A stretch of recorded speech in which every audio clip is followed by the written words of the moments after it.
Let's see. Twitch has started streaming. Yep. All right. So welcome back to It's Not a Sport, episode 15 of season 2.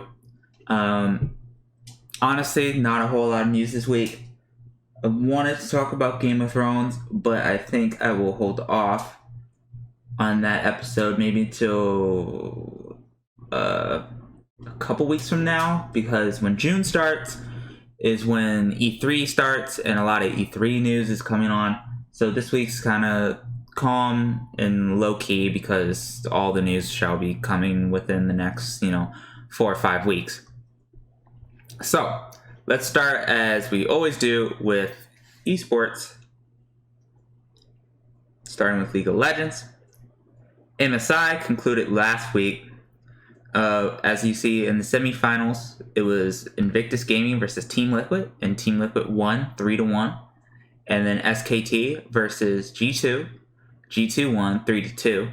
So, notorious SKT did not make it to the finals, and last year's World Championship title owners also did not make it, lost to NA, surprisingly. So then we make it to the finals, which was Europe versus NA. And NA completely gets stomped, and they lose 3-0. So G2 won, MSI 3-0. Congratulations to G2. These things are always kind of interesting because as someone who comes from NA, which is arguably probably the worst region, I want to say in the world, but out of the 4 major ones, definitely have been, bottom of the barrel for forever. When we make it this far and then we just lose 3-0, it's kind of like, exactly what to be expected. In other news, the college championship is actually going on right now in North America, which I think is very interesting. We have Marville University versus NC State University. They won 2-0 in the quarterfinals. Then we had University of Waterloo versus University of Illinois. That's probably who I'm voting for, since that's my, home state. University of Illinois won. And next we have Columbia College versus UC Irving. Looks like they tied. So there needs to be a tiebreaker. And then Michigan State University versus University of Ontario and of West Ontario, and Ontario wins 2-0 to Michigan State. So in the semifinals, all we know is that it'll be Marville University versus University of Illinois, and then the rest are to be decided. And I think the next event for League of Legends will be All-Stars, or no, not All-Stars, my bad, Rift Rivals,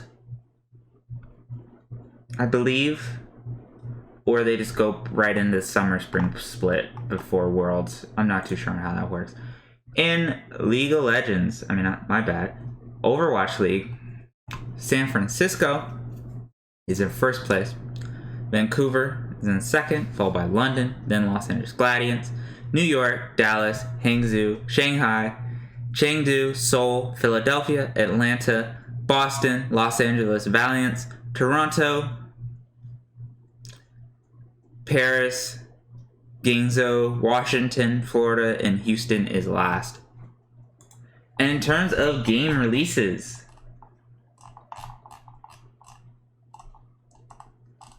nothing really big for the end of this month.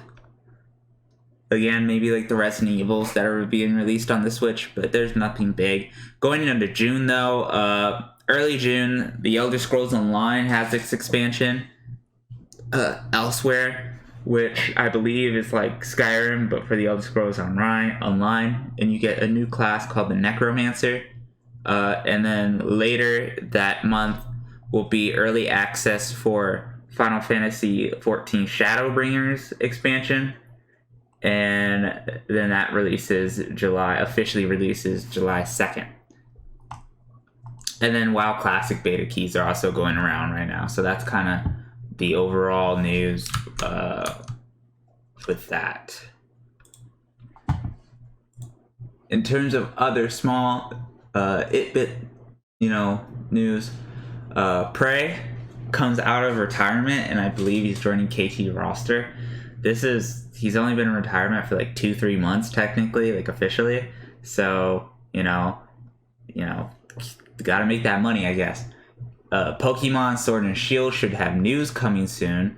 Detective Pikachu top box offices overseas. Sony and Microsoft have a collaboration, which we'll get into in a minute. And EVE Online is getting an expansion. There's some news about that today. Nick Merckx leaves 100 Thieves, and this is probably following up the whole Fortnite organization drama with FaZe Clan versus Tfue, which we will also get into. And then some Final Fantasy 14 news for the new expansion that I thought, because I think Final Fantasy 14, if you're looking for an MMO to play with friends or something just to relax, like I am, because I'm kind of over the Fortnite and League bullshit with those games just being not in good states, in my opinion. Final Fantasy 14, especially the new expansion, is a perfect game to get into. It's rated one of the best games, I believe, like Kotaku or Polygons for like PC, and it's one of the best MMOs out there right now. So first, let's get into the Sony versus Microsoft collab. Essentially what this is that when Google came out earlier this year with their Stadia project, trying to push video games from downloading in disc form to streaming like Netflix is what the industry, like Sony and Microsoft, seem to believe where this industry is headed. And with Google throwing its hat in the ring with Stadia, and Apple also throwing its hat in the ring with Apple Arcade, Microsoft and Sony have agreed to collab to basically develop technology in order to get streaming working. There is some news, some like leaks of the PlayStation 5's loading times and how the PlayStation 5 will have downloads, disc, and streaming. Now, we've seen streaming a lot. I believe Sony has it with like you can stream certain games with their PlayStation Now or Play or something like that. And I believe Xbox's Game Pass also has the ability to stream games. So it's very new, but it seems to be that's where things are headed. And there's rumors saying that like the PlayStation 5 would be the last console because they would want you to stream games. And I would be all for this. It's really byproduct, I think, here is that you have to get past latency issues with the internet. And US internet infrastructure is fucking terrible compared to the rest of the world. Korea, they get like 7 ping on average for like almost a lot of households. Here, we get like 30, 40, 50, 60 in the hundreds. It's like our average ping, and that's just because when they're like just lazily installing it. For the last like a couple of days ago, I was just having random packet loss, and like packet loss is pretty fucking annoying because it's like skipped.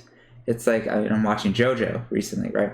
And one of the spoilers alert, one of the abilities of one of the people in the show is that he can fast forward in time. He can jump through time. He can only go forward through time, and that's essentially what packet loss is. If you haven't noticed it, where everything looks fine, your FPS is fine, your ping's fine, and then it just pauses, and then you just kind of leap somewhere or something like that. So if they can get past that, then streaming would be really good. Because I think we're seeing now things like this happen. Where like now we're another technology advance maybe on the horizon soon. Because there's also was recently a huge report of 5G and the race between US and China trying to get 5G. I believe the Chinese company is called Huawei, which is like Chinese Google or Chinese Apple essentially, and their products have been banned here in the United States because of risk of them spying on us, and they are far ahead in development to 5G than we are here in America, because let's face it, it's all about money here. So there's some sort of ban recently that like tech companies weren't allowed to use that sort of technology on risk of privacy.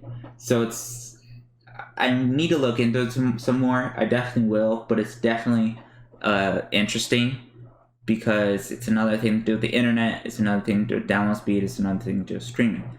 So Microsoft and Sony are now collabing to get the technology for consoles to be able, and the internet structure to be able to do this.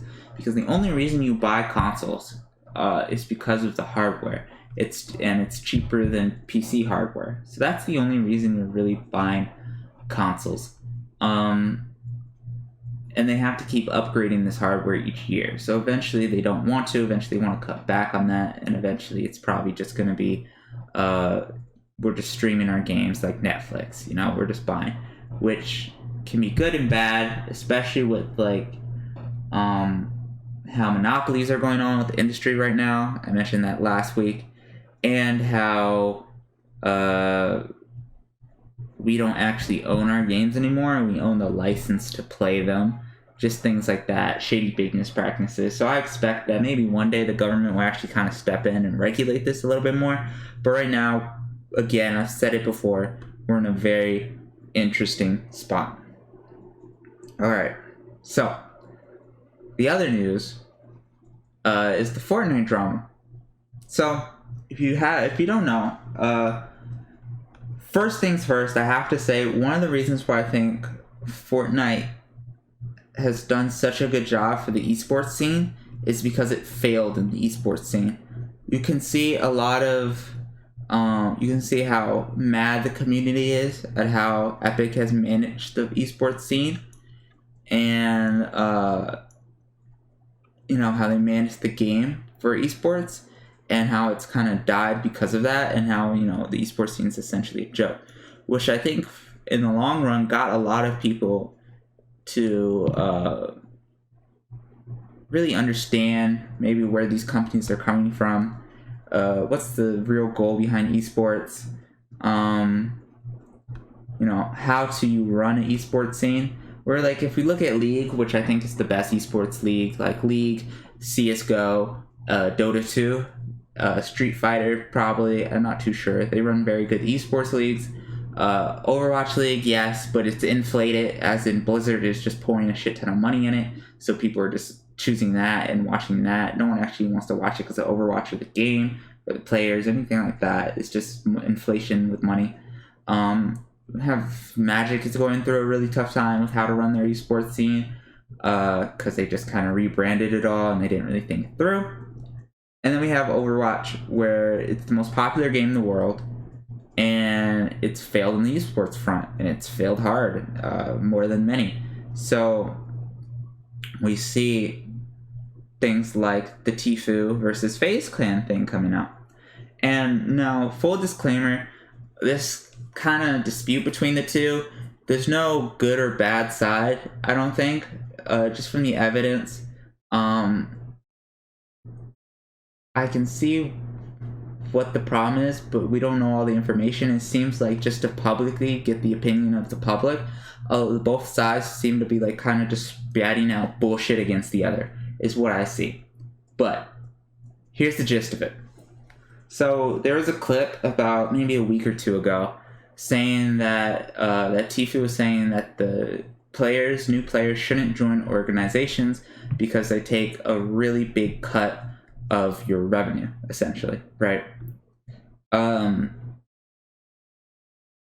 And he was mad about this.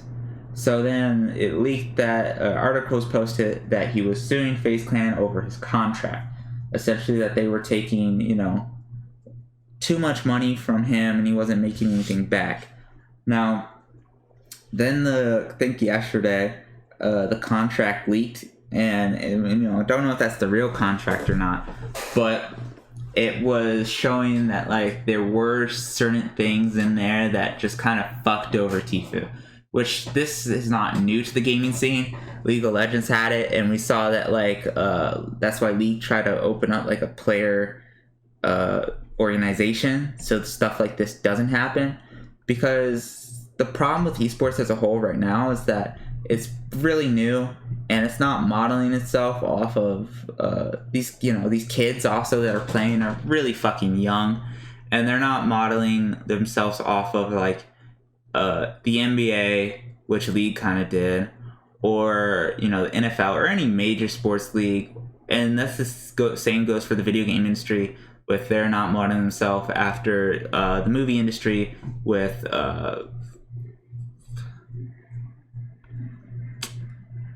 unions or anything like that. So Tfue was mad essentially that and he's a big streamer now. Keep this in mind. He's big. I don't think he needs FaZe Clan anymore. He's been recognized as one of the best players at the game, and I don't think he needs FaZe Clan anymore. But and he's been saying that okay, they take so much of my revenue, and and what do I get? Like some T-shirts and some spokesmodels.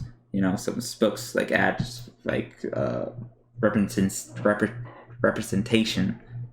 FaZe exposes him to the general public, which is true. And I think that if you look at his numbers when he joined FaZe Clan, he shot up in viewership. And that's kind of the point of an organization. But in a Wild Wild West setting like Fortnite is, where like in League, those players are part of an organization. That's the team. They get paid salaries and they play like any other major sports things. But with them, it's more like they join, and you don't have to be on a team to be in Fortnite competitively, exactly. So it's different from League, where like you have to versus you don't. So that's that. So then Banks, which I believe he is a senior official within FaZe Clan, did a interview with Keemstar, trying to get, I think, on the public's good side of like publicity in this, and I believe a couple times he was just caught kind of lying. This is like, again, I'm just kind of giving you the gist kind of overall of the kind of what's going on between this. There's just a whole lot of drama, I think, around this. I think if you want to, I think it's interesting to follow just because it's new and you can learn from it for other organizations. And I also think that this should probably never made publicly, because I think the Fortnite competitive scene is it's going to be interesting, because after the World Cup, we're going to see where it goes. We're going to see either Epic gets their shit together, they really enforce it, they really invest in it, or it just dies. And it kind of seems like it's going down the route of it's just going to die eventually. It's sad because I think Fortnite's fucking not really fun to play, but incredibly fun to watch, and that's why it blew up in popularity, because people were just doing crazy ass tricks on it when it was first released. But who knows? We'll see where this goes, because this organization, Tfue versus FaZe Clan, is very interesting, not just for Fortnite, but for every other single esports scene out there, and every single team, and in player versus organization, because it's the Wild Wild West and rules need to be made. So last but not least, Final Fantasy 14 got some news. The live letter came out, I believe, today or yesterday, mostly yesterday, about jobs and what they'd be like. I'm not going to go over everything. I'm just going to kind of go over the bits kind of things that I thought were interesting just from memory, because there's a lot, and I recommend you go on the subreddit or any other thing to look at it. The first thing being that tanks, like action skills for like a lot of the classes, are being kind of reworked. Most of the tanks seem to be going through a good rework. Most of the healers seem to be going through a good rework. Most of the DPS, except for Summoner, Bard, and Machinist. Machinist is apparently a brand new class. That's their words. Bard seem to be short lighting the opener, because the opener is like 2 minutes, and if you fuck up on that, then it's really hard to recover. And they seem to be making it shorter and a lot more friendlier to players. And then I don't. It was hard to tell what they did with Bard, but the action trailer where you can see like all the skills and the job gauges is out on their YouTube. And the benchmark as well, to see if you can run the game, see if you could just run the game. Another thing that seems to be good, that I thought was interesting, Fates will now have like a currency tied to them, so you can go back and do them. Quests now scale to your level. I never really did quests after a while, but they're good for, leveling alts. So they now scale to your level. TP, which we knew about. TP was a resource. It's been completely removed, and all skills that cost TP are now completely free. And magic has been capped at 10,000, I believe.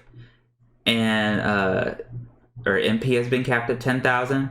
And skills that go past that, like that increase your amount of MP, your total amount, I think only affect the regeneration of it.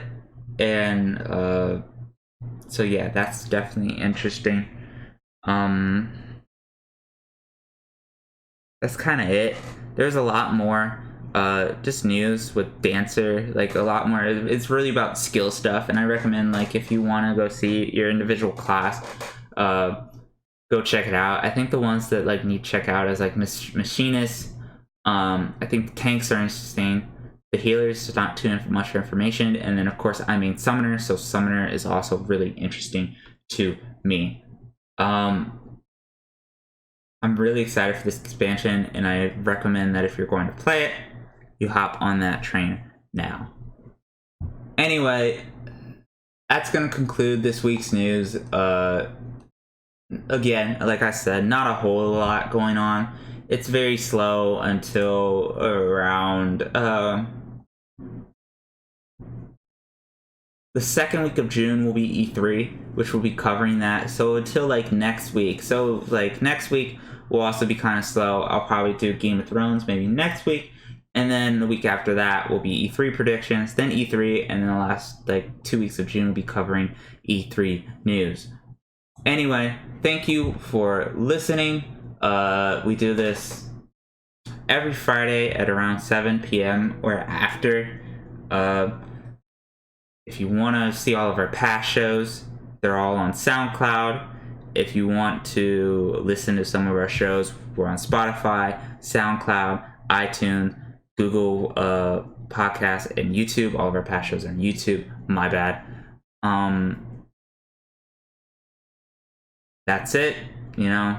This week was kind of light. I'm a little bit disappointed, but it's to be expected with E3 on its way. Thank you for listening, and I hope you have a wonderful day.